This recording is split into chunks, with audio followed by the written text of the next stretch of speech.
So for me, it was knowing everything about a motorcycle.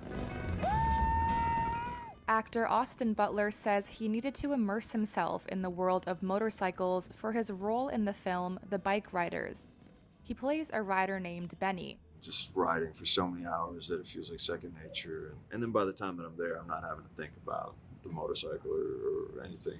I'm thinking of starting a riding club. The film is based on photojournalist Danny Lyon's 1968 book with the same name. It features photos and interviews with members of the Chicago Outlaws Motorcycle Club.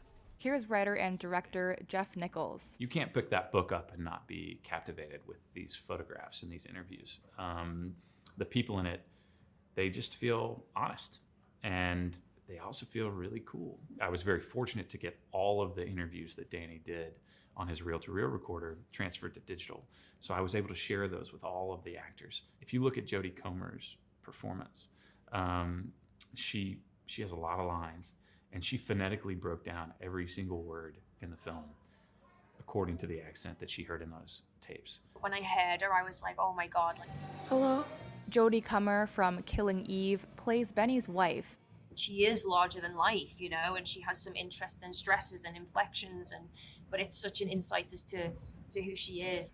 In the film, the motorcycle club becomes a hub for violence. Benny is forced to choose between family and a life of crime. Burn it down.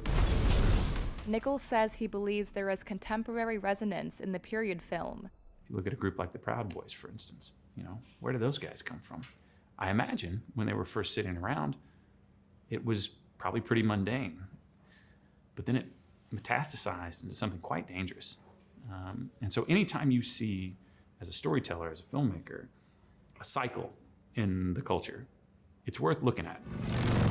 The Bikeriders is out in the US on Friday.